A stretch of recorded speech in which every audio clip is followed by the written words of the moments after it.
The night I caught my husband cheating, my hands were shaking so violently I nearly dropped the phone. His voice, her laugh, they scorched my ears like acid, and in that moment, my world shattered. I didn't cry, not yet, because while he thought he was playing me, I was already writing the ending of this story, and it wasn't the one he expected. If you've ever felt the sting of betrayal, stay with me, because this isn't just my story. It might be yours too. And before we dive in, don't forget to like and subscribe. Your support means the world, and it helps stories like this reach the people who need them most. I couldn't feel my legs. My body moved, but it wasn't me who told it to. It was as if I had become a ghost inside my own skin, drifting through a house that suddenly felt unfamiliar, dangerous. The sound of their laughter still echoed in my head, his low, hushed tone and her playful giggle, repeating like a broken record that I couldn't switch off. I remember staring at my reflection in the bathroom mirror that night. My eyes looked wild, bloodshot, almost unrecognizable. My lips trembled, but no sound came out. I pressed both hands against the sink so hard that my knuckles turned white. I thought maybe if I pushed hard enough, I could steady myself, hold the world still, keep it from spinning out of control. But it didn't stop. It kept spinning, faster and faster. Inside me, two voices were already fighting. One whispered, "Calm down. Maybe it's not what it looks like. Maybe you misunderstood." The other roared, "You heard her laugh. You heard his voice. Don't you dare lie to yourself. Don't you dare let him get away with this." I wanted to scream, but the scream was stuck in my chest, like a stone lodged in my throat. Instead, I laughed. A sharp, hollow sound. It startled me. I never thought I could laugh while breaking inside. But maybe that's what happens when betrayal is so sharp, it cuts open a part of you that you didn't even know existed. When I walked back into the living room, everything looked the same. His jacket on the chair, the faint smell of his cologne, the half-empty glass of wine on the table. But it wasn't the same. Those things were no longer mine. They belonged to the man who had lied to me, the man who had given pieces of himself to someone else. I sank into the couch, clutching a pillow against my chest like it was the only thing keeping me from falling apart. I tried to breathe normally, but every inhale burned, every exhale shook. I thought about the vows he'd whispered to me on our wedding day. I could still see his lips moving, could still hear the way his voice cracked when he promised, "I will never hurt you." What a cruel, ugly joke. And the worst part, I had believed him. With all my heart, I had believed. It wasn't just anger that boiled inside me. It was confusion. A part of me still wanted to protect him, to protect us. Another part of me wanted to destroy everything, his clothes, his car, his reputation. How could he do this? Wasn't I enough? Did he ever really love me, or was I just convenient? Every question stabbed deeper. And yet, beneath the rage, there was this aching, pathetic longing. A desperate wish that he would walk through the door, fall to his knees, and beg for forgiveness. That he would tell me it was all a mistake, that he still chose me. I hated myself for wanting that. I hated myself for still needing his touch, even after it had touched someone else. That night, I didn't sleep. I sat on the edge of the bed, staring at the empty space beside me. My body begged for rest, but my mind replayed every moment, every detail, every possible lie. At 3 a.m., I opened his phone. My hands shook so badly that I nearly dropped it. I scrolled, searching, hunting for truth I already knew but needed to see in black and white. And there it was.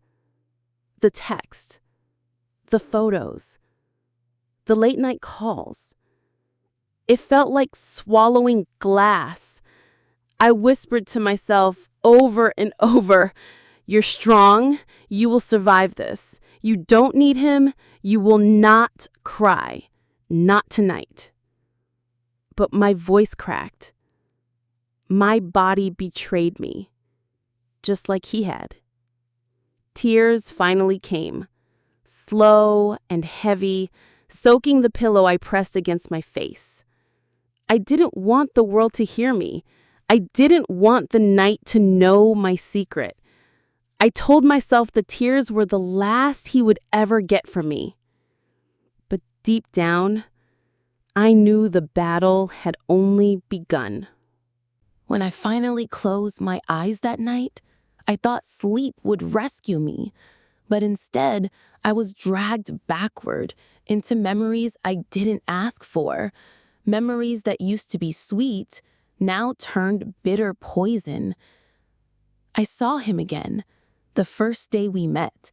He was standing in line at the cafe, tapping his fingers against the counter, a book tucked under his arm.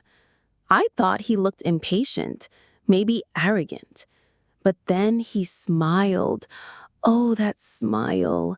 And it melted everything sharp inside me. He caught me staring. Instead of looking away, he tilted his head and said, "You look like you already know the ending of the story." I laughed, nervous, fumbling with words. "I don't even know the beginning."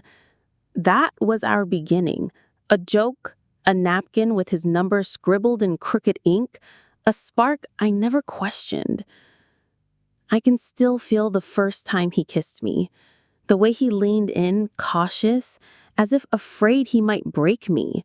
His hand brushed my cheek like I was made of porcelain. He whispered, "I'll always protect you." Back then, I believed him. I didn't know he was the one I'd need protection from. Looking back now, the signs were there. The late night meetings, the new cologne he wore without explanation, the way his phone was always face down on the table. I remember once catching him smiling at a text. I asked, "Who's that?" He barely glanced up. "Work." And God, I wanted to believe him. Love doesn't blind you. No, love teaches you to look away. On my last birthday, he forgot the cake, forgot the candles. He brought flowers, but not the kind I loved. He didn't even remember my favorite color. I told myself he was stressed, distracted, exhausted. But that night, lying beside him in the dark, I felt something tear inside me. Not because of the flowers, not because of the cake, but because for the first time, I felt invisible in my own marriage. I cried quietly into my pillow so he wouldn't hear.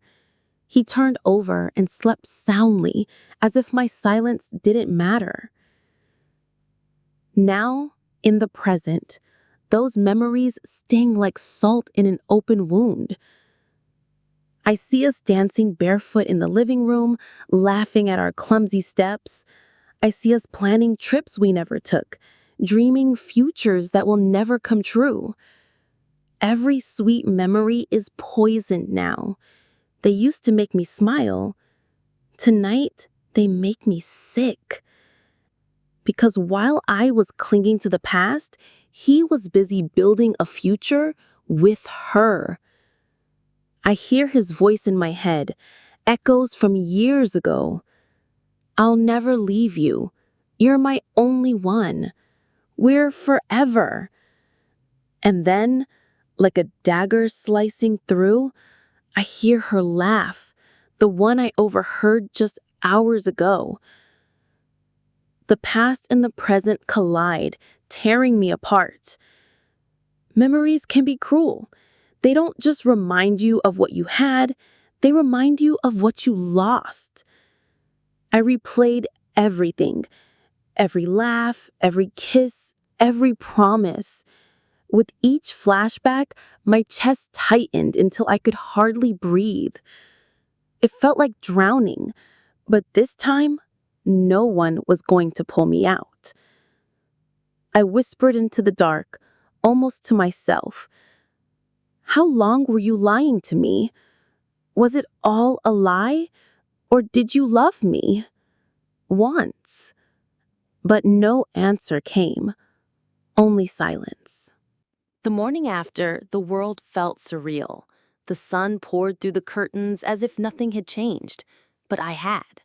My coffee sat untouched, steam rising in fragile curls, and my hands trembled around the mug. Two voices battled inside me. One begged, "End it, walk away, don't waste another breath on him." The other snarled, "No, make him pay, don't let her win." I was split in two, half wife, half stranger, half victim, half avenger. When my best friend Claire called that day, her voice was light, casual. "Hey, how are you?" How was I? My marriage was a lie, my heart a battlefield. I swallowed the lump in my throat and forced a laugh. "I'm fine." But Claire wasn't fooled. "You're not fine. What's going on?" I almost broke then, almost poured out the truth, but I bit my lip hard enough to taste blood. Saying it out loud would make it real, and I wasn't ready for the world to know. Still, the shame weighed heavy. What would my mother say, the woman who bragged about our perfect marriage?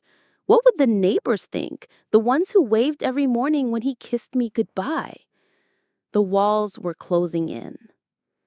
That evening, he came home humming under his breath, kissing my cheek like nothing was wrong. "How was your day?" he asked. How was my day? My day was discovering my life was a lie.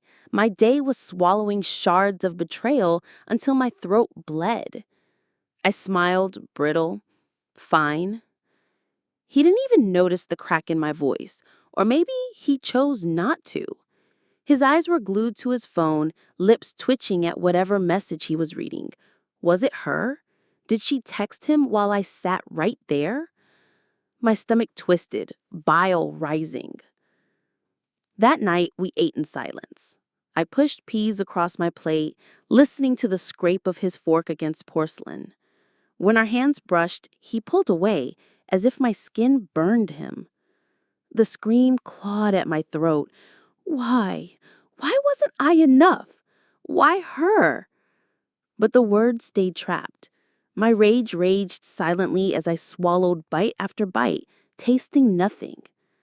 Later, as he showered, I stood outside the bathroom door, steam seeping through the cracks. I imagined her hands on his skin, her laugh echoing in the mist. My nails dug crescents into my palms.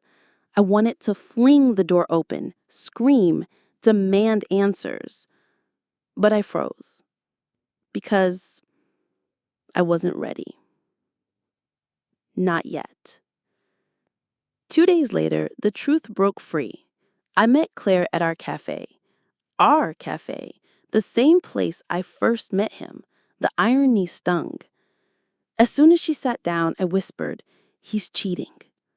Her eyes widened. She reached for my hand. "Oh, God, are you sure?" I nodded hollow. I heard her. I saw the messages. Claire's grip tightened. "Then leave him. Don't waste another second." I shook my head. It's not that simple. Leaving isn't just walking away. It's tearing apart everything, our home, our history. It's throwing away years. Claire's eyes softened, but her voice was steel. "Then don't let him see you break. If you stay, stay strong. Make him regret it." Her words burrowed deep inside. igniting something dangerous inside me. That night, as he slept beside me, breathing steady, I stared at the ceiling. Rage, sorrow, longing, all of it twisted together until my body shook. I wanted to shake him awake, demand the truth. But instead, I turned away, tears soaking the pillow. I hated him. I loved him. I wanted him gone. I wanted him back. The war raged louder than ever. In the days that followed, the evidence stacked up like stones on my chest. Work calls at midnight, gym sessions that left no sweat on his shirt, a new password on his phone. Every lie was another cut. But instead of bleeding, I hardened. He thought he was clever, but I was watching now. Every move, every excuse. I was memorizing his downfall. One night, I lay in the dark and whispered to myself, I will not be the woman who cries quietly in the dark. If he wants a war, I will give him one. My pulse quickened, my breath sharpened. For the first time since the betrayal, I felt alive, not as his wife, not as his victim, but as something new, something stronger. The decision was made.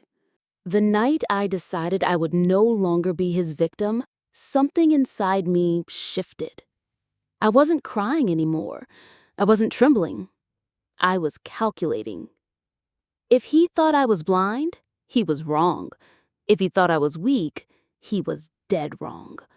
I began with the little things. His receipts. His work trips. His late-night calls. One Saturday morning while he showered, I opened his laptop. He had grown careless, maybe because he thought I'd never look. And there it was. Emails, hotel reservations, photographs. I forwarded them all to myself. Every piece of proof, every ugly truth. My hands were steady now, my heart cold. For the first time in weeks, I smiled. When he walked into the kitchen, whistling like the perfect husband, I nearly laughed. "Sleep well?" he asked. "Perfectly," I lied. And I realized, confronting him too soon would only give him power. He'd deny, twist, manipulate. No, not this time. This time, the world would see. I called Claire. My voice was steel. "I need your help." She didn't hesitate. "Tell me what to do." Together, we shaped a plan.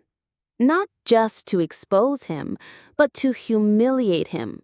To strip him bare in front of everyone who believed our marriage was perfect. The anniversary dinner was coming. He had promised me we'd go out, play the happy couple. He didn't know I had invited guests, family, friends, the people who adored our love story. It would be the stage for his downfall. Those days were torture and triumph. I laughed at his jokes, cooked his meals, kissed him goodnight, played the doting wife, all while knowing what was coming. Every smile I gave him was a weapon. Every touch a reminder that he was walking straight into his own ruin. And he had no idea.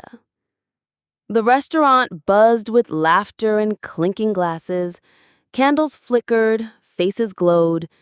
He held my hand across the table, smiling like a devoted husband. "Happy anniversary," he whispered. I almost laughed. Happy anniversary, indeed. When the waiter dimmed the lights, a screen flickered on.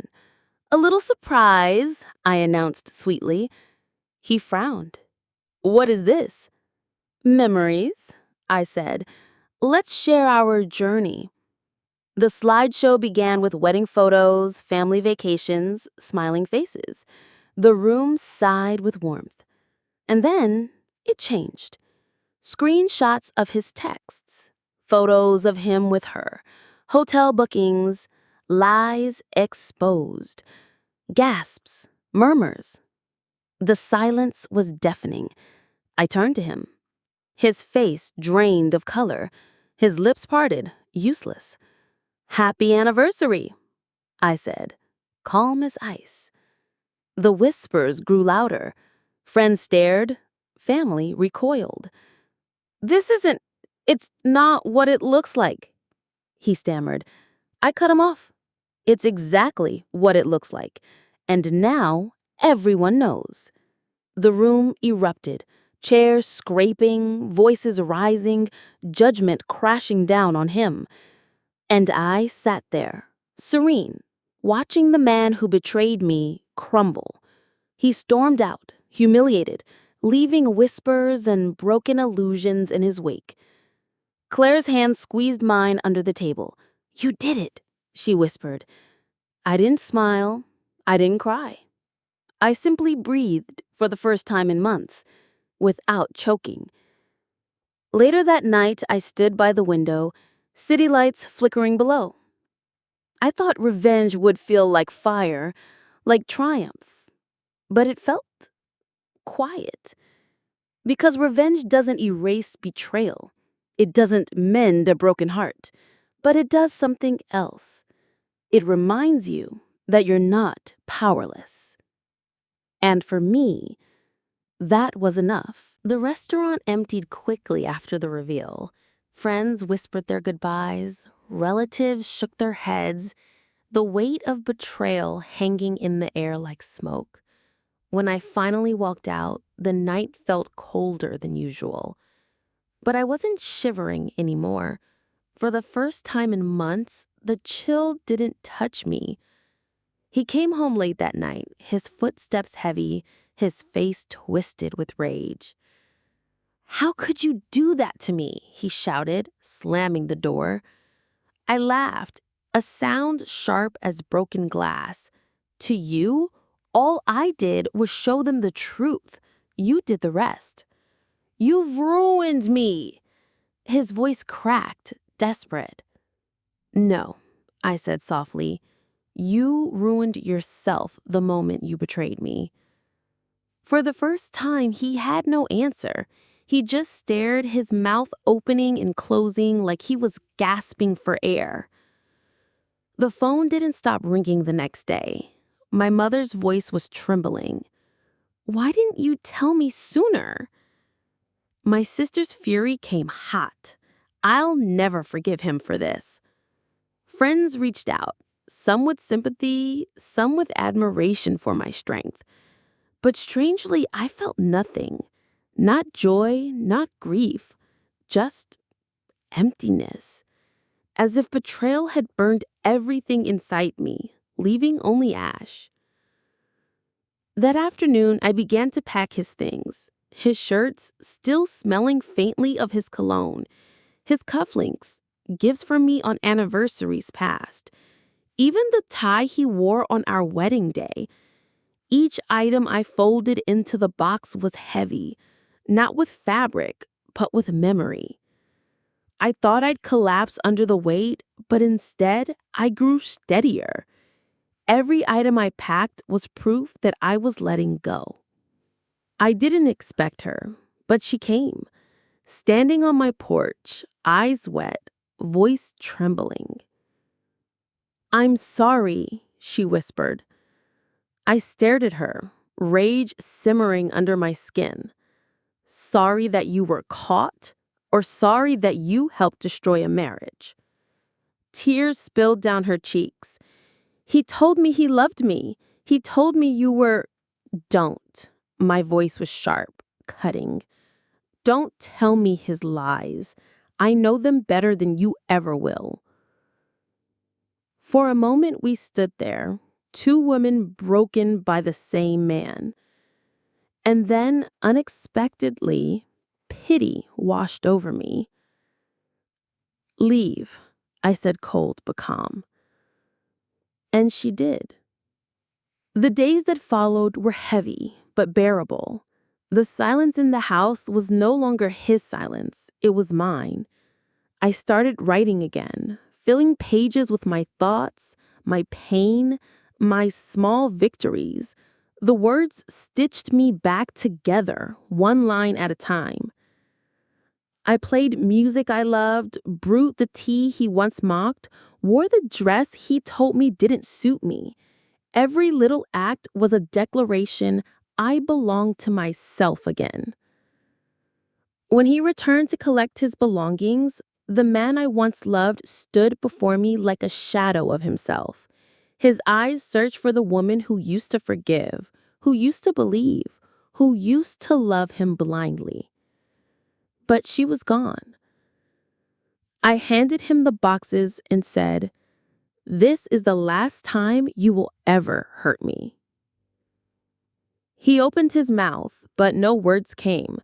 He left carrying not just his things, but the wreckage of everything he destroyed. And I didn't cry. That night, I stood in front of the bathroom mirror again. The same mirror where I once saw a wild-eyed, broken woman staring back. But now, I saw someone different. Someone who had walked through fire and survived. Someone who wasn't a victim anymore. My reflection smiled, not with bitterness, not with joy, but with truth. And for the first time, I believed her. The first morning after he left, I woke up alone in a quiet house.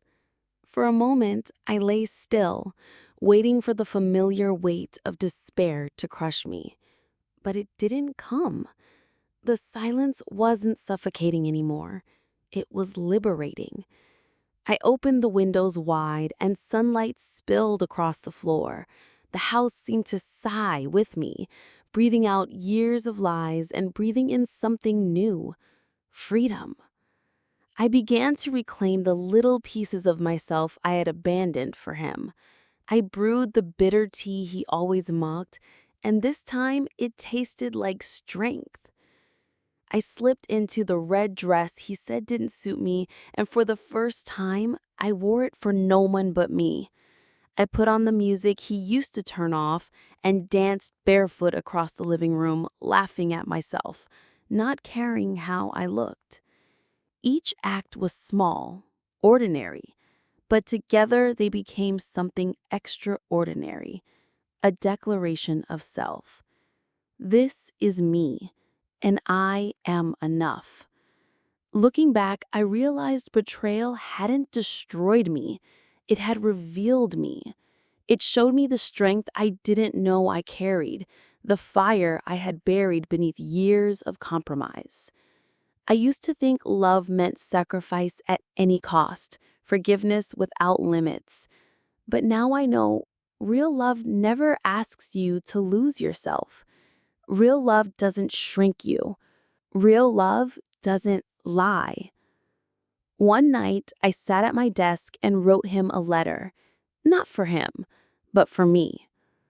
I loved you once. I believed in you once. But you lost the right to my love the moment you betrayed it. This is not my ending. It is my beginning. You are just a chapter I've closed. I tore the letter into pieces, letting them scatter into the wind outside my window. And with them, I let him go. If you're listening now because you've felt the same sting of betrayal, let me tell you this. You are stronger than you think. The lies they told you do not define your worth. The way they treated you does not measure your value. You are not broken. You are not less. You are a survivor. And one day, like me, you'll see that what tried to destroy you actually set you free. So this is my story, not of betrayal, but of rebirth.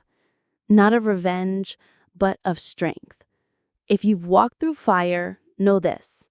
You can rise from the ashes. You can love again, trust again, hope again. But most importantly, you can love yourself in a way no one can ever take away.